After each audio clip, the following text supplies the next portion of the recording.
G'day legends, I hope that you are having a fantastic day. Now, not a day goes past where there is not a new piece of footage or a new story off the front line or a new weapon being developed, all of which increase the lethality of what is happening on the front line, but as well, question the legality of what is happening as well. So I've put together this podcast with two other amazing guys. So Andrew is an incredibly experienced military engineer who will give technical analysis to the weapons being used, as well as the differences between the mines and IEDs and all of this. And Glenn is an international criminal lawyer and defense analyst. So he's all over the legal aspect of exactly what is happening, not only on individual cases, but overall as well. And I myself am a former infantry soldier, now war reporter. So I want these guys here to give the analysis from a much higher level than you and I probably, to give that technical aspect of what exactly is happening and maybe what laws of armed conflict are being violated. Now, I do believe that this is some of the most important work that I have ever done. Laws of armed conflict exist to save lives and reduce suffering on the battlefield. War is a part of humans, but we should try, one, not to have war, and two, if we have to have war, not increase suffering on the battlefield. And we have seen this through many aspects evolving of war, everywhere we look back, and gas being involved. Now, this video is for educational purposes, but I believe that this is more important than ever, as we are seeing an increase in the lethality of weapons and a reduction in the standards actually being enforced on the front lines. Or even worse, these standards being completely ignored. And this is a very slippery slope. Truth cannot damage a just cause. Me learning this from you, and this is a learning curve for me, is just seeing this degradation of our system that is not willing to self-police. Let's open the next can of worms, because I bet you. I'll quickly touch on that one just quickly. Sorry, wrap it up, Coey.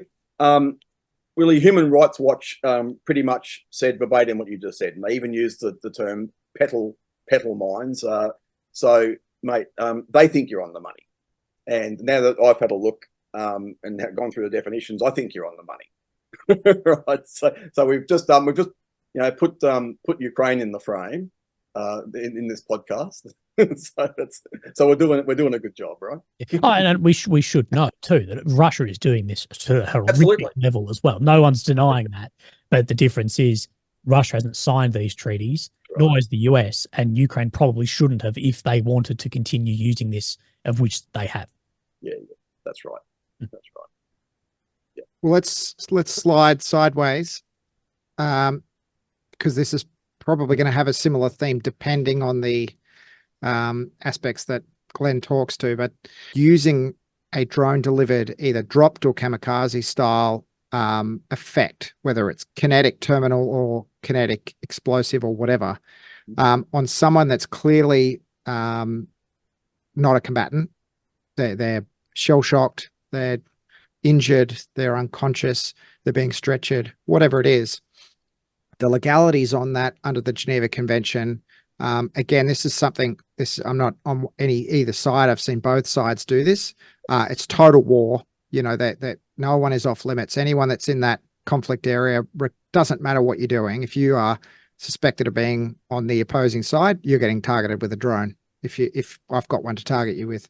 So that's sort of where we can start this one.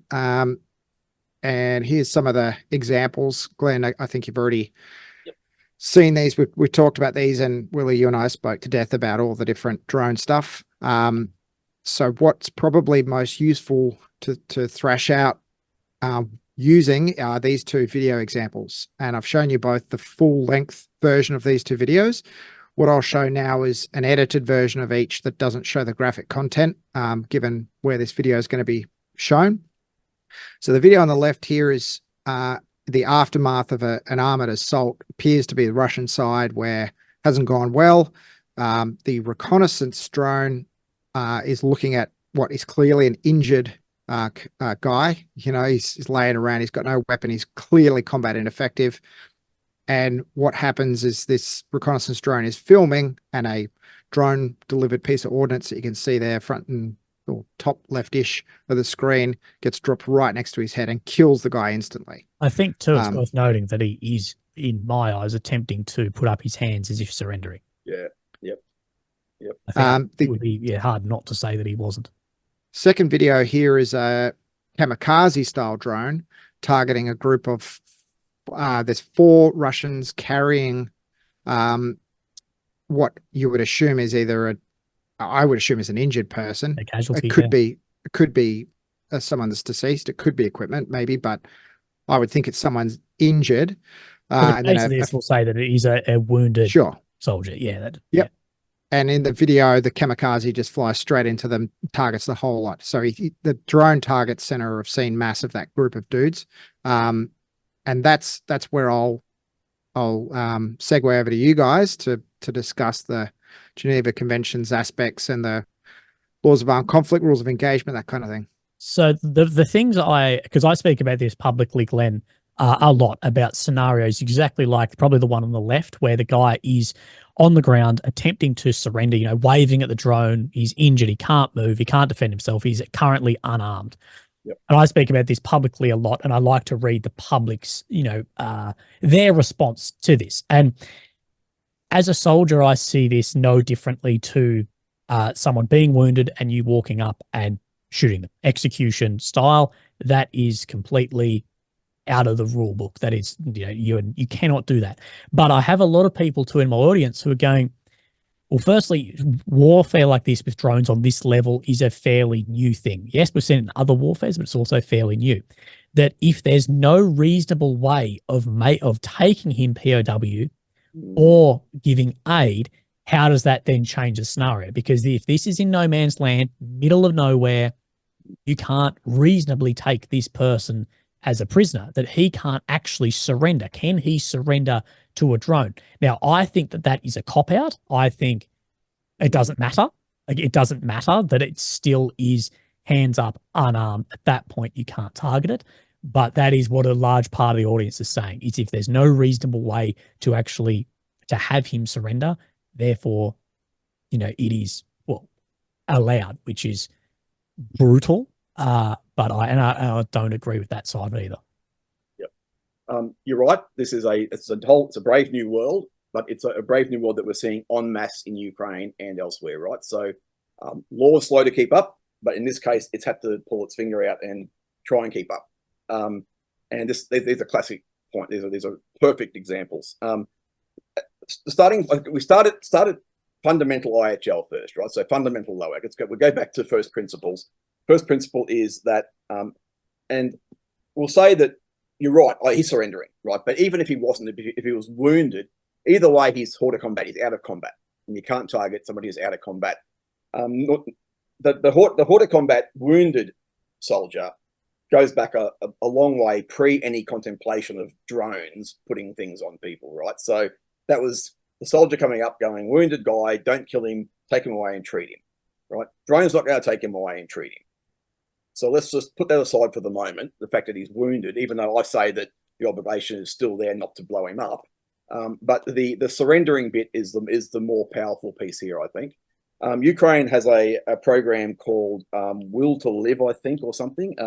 I want to live, maybe? I want to live. And they put this stuff out it's a PSYOP thing, put it out to all the Ruskies and said, if you surrender, our drones will guide you into a certain location and blah, blah, blah. And there'll be Ukrainian soldiers there to meet you. All well and good. I want to live. Yeah, that's what it's called. All well and good. The point about whether you can surrender to a drone, the US have said that any surrender, they've said this all along before even the drone space, right?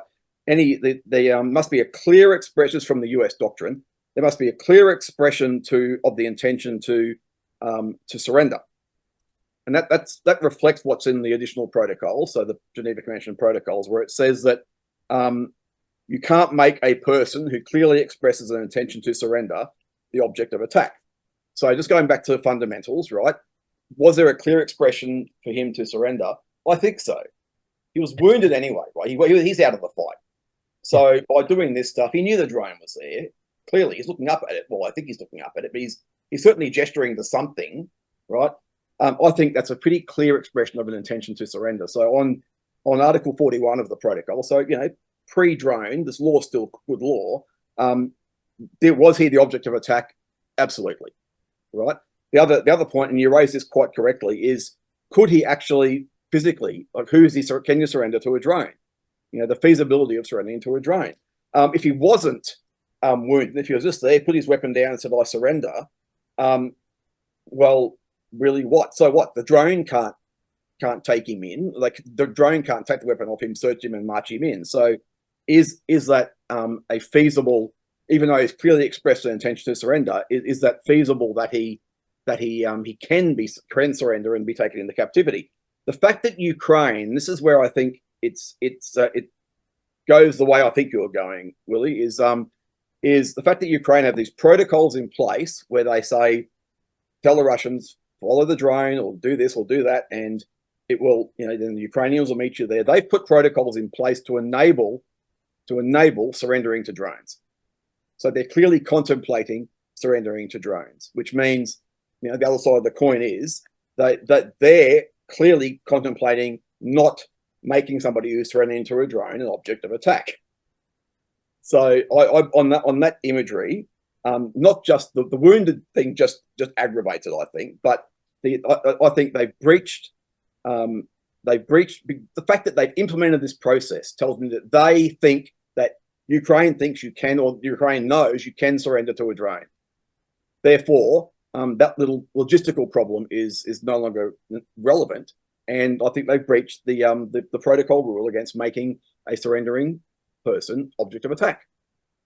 Yeah. I think it's pretty clear on that one, to be honest. I mean, if the person's surrendering, you can't take them physically into captivity, but they're surrendering. The default action is not lethal force. The default action should be, what are my other options? And just because you can't physically take them into captivity doesn't mean, oh, well, I tried the thing that I'm supposed to try. I guess there's nothing else but to kill him. That just doesn't hold any weight at all. And this is not, let's not act like this is few and far between. No. There's 100 new videos every single day of this happening. And look, people are going to hate me for saying this. I see more videos of this happening towards Russian soldiers than I do towards Ukrainian soldiers. Now, that figure, and that is what I see online, and I can't back that up. Now, the reason probably for that is there's far higher casualty rates on the Russian side, and we're seeing better use of this warfare. But, you know, it's at minimum a 50-50 split, and people are completely like marching this on like it's a good thing. No, this person, the way I see it, is no different. Like that scenario is no different to if I'm on the ground with my section, we take a prisoner, the helicopter rocks up and says, Willie, we can't take you plus prisoner, and he's wounded. I can't then shoot him and get on the helicopter with my guys and leave. I then am going, well, look, this sucks. Okay, mate, you're behind. And also, a surrendering prisoner like that, you have to be awarded medical care if it's reasonable. And look, I'm not saying this scenario is reasonable. It's probably in the middle of bloody no man's land. But you sure as hell can't do what you've done there. If you have got two trench systems and someone runs in between and surrenders, you can't then go, we can't come and get you, so we're going to shoot you. But there's nothing being done about it. If anything, it's published by official accounts as propaganda, which is a question for another time about the legalities of doing this.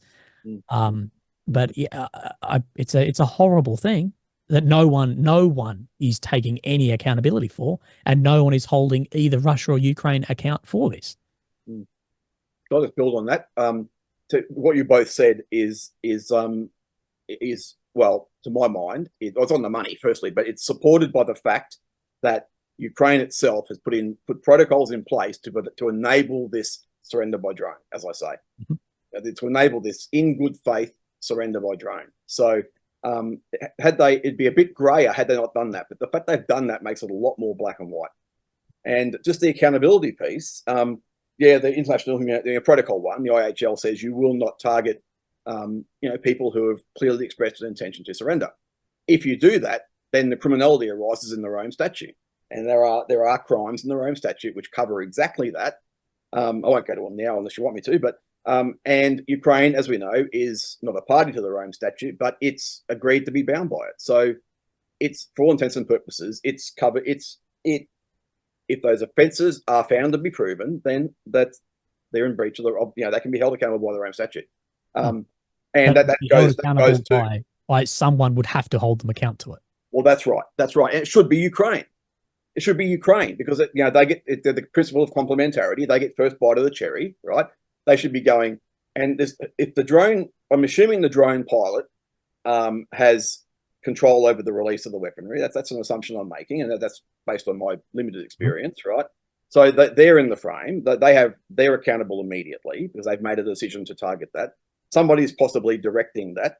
There's a chain of there's accessorial liability here, and there's probably also command responsibility here. Well, there would be for the commanders not making sure that their people weren't doing this, particularly when it's fairly well known, and when blind Freddy can see it's a likely scenario that drones are going to kill, surrendering or wounded Russians because it's more convenient, right? Yeah. In the interest of balance here, yeah. I think it's good to put out there because I've put on the previous point. I put on the question point, legalities, ethics, Yeah. What I think is important to state outright is what would I do in this circumstance? Am I personally judging any of these guys for doing things like that? Man, I have no idea what I would do. I don't know what it's like to be over there in their shoes.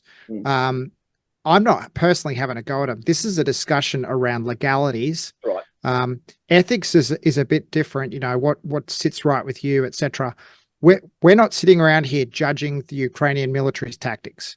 Right. What we're doing is we're analyzing the legal aspects and what should and shouldn't be held. I mean, it's one thing to say, these are the rules of war, but if World War II taught us anything, it's hey man, sometimes the rules just they get, sorry, go Billy. I think there's a part in that too that goes, well, what standard do we want to be held to? Because light of war, well, when we see, well, you didn't uphold this standard, so who the hell are you to say that we haven't done it? If we go to a hot war with China and Chinese drone pilots are now dropping these on diggers who are trying to surrender, who have been wounded by a drone, and they go, well, you didn't hold up one of your allied countries to this standard. How the hell can we ever turn around and go, well, you're not doing this?